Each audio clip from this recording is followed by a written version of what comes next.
हमने सब कुछ देख लिया, लेकिन घोड़सवारी सीखी नहीं सीखी, हथियार चलाना सीखा नहीं सीखा, कुछ भी नहीं सीखा हमने। इस मुल्क में अगर रहना है, अगर तैयारी करना है, तो अपनी नस्लों की बका के लिए हमारी तैयारी जरूरी है। वरना आज हम जितने नजर आ रहे हैं, कल इतने नजर नहीं आएंगे। कोई इमाम बयानों पर भी पाबंदी लग जाएगी, अजानों पर पाबंदी लग जाएगी। फिर आप अपने आज जो पबजी खेलने वाले हैं, इनके बच्चों का हाल क्या होगा? जो 8 घंटे ये पबजी खेल रहे हैं, सोचो इनके बच्चों का हाल क्या होगा जब ये खुद अपनी जवानी 8 घंटे पबजी खेलने में डाल रहे हैं। तो मैं, बड़ी बात नहीं, मैं ये जरूर कहूंगा कि इनके बच्चे इससे 16 घंटों वाले गेम में मशगूल रहेंगे, बिजी रहेंगे। इन्होंने 8 घंटे बर्बाद किए हैं, इनकी नस्लें 16 घंटे बर्बाद करेगी। फिर वो 16 घंटे वाले अगर न सुधरे तो उनकी नस्लें 24 घंटे बर्बाद करेगी। और वो दौर होगा जब दज्जाल ये गलियों में घूम रहा होगा, और 30 छोटे मोटे दज्जाल आ चुके होंगे मार्केट में, 30 झूठे मूठे नबी मार्केट में आ चुके होंगे। कैसे बचेंगे हम?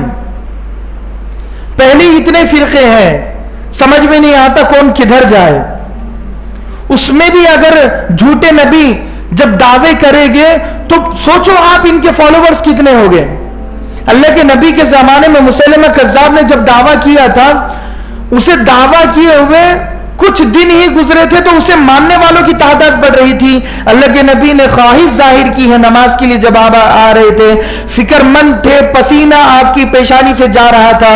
हजरत उमर बिन खत्ताब ने पूछा क्या बात है? अल्लाह के नबी कहने लगे कि मैं बड़ा फिक्रमंद हूं कि इसने दावा किया है और यह दावा करके भी जिंदा है।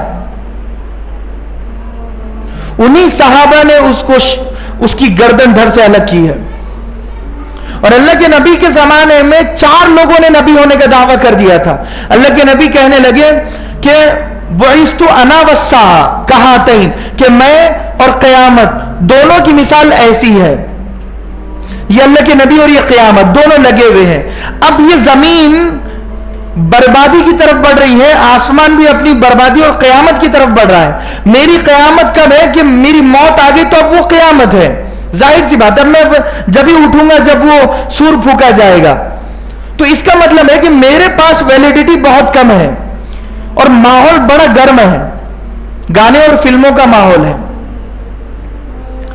तो वो जंग जीत गए मुसलमान, 70 कुफार ये कैद हुए हैं और 70 सरदार शहीद हुए हैं। अब आप मुझे बताइए कि अगर वो स्टेप ना लेते अल्लाह के नबी, तो वो 70 जो सरदार थे वो शहीद आसानी से हो जाते? बिल्कुल नहीं होते। उनकी नस्लें चलती थी। आज अल्लाह के नबी पीछे नहीं हटे और अल्लाह के नबी सल्लल्लाहु अलैहि वसल्लम ने अल्लाहु अकबर, ला इलाहा इल्लल्लाह, अल्हम्दुलिल्लाह, सबसे बड़ा अल्लाह नहीं है कोई माबूद सिवाय अल्लाह के, तमाम तारीफें अल्लाह के लिए है। अल्हम्दुलिल्लाह वहदहू, तमाम तारीफें उस एक अल्लाह के लिए है। अंजज़ वादहू, जिसने अपने वादे को पूरा कर दिखाया। अल्लाह ने वादा किया था कि मुसलमानों की हिफाजत करेगा, तो अल्लाह ने वादा पूरा किया। अंजज़ वादहू वहज़मल अहज़ाब वहदहू, और तमाम तारीफें उस अल्लाह के लिए जिसने इस जंग को जिताया, यानी हमें फतेह दिलाई है। क्रेडिट अपने आप को अल्लाह के नबी ने नहीं दिया, सहाबा को भी नहीं दिया।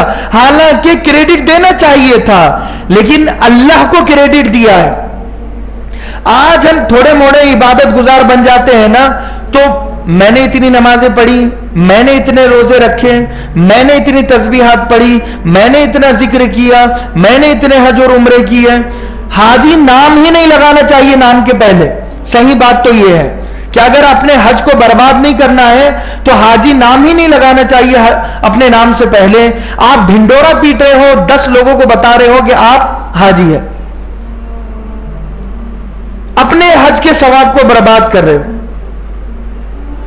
नेकी जितनी छुपे उतनी महफूज होती है, उतनी महफूज होती है। और जितना नेकी का एडवर्टाइजमेंट हो शोहरत हो, तो अब नेकी महफूज नहीं होती है, उसे शैतान जरूर चोरी कर लेता है।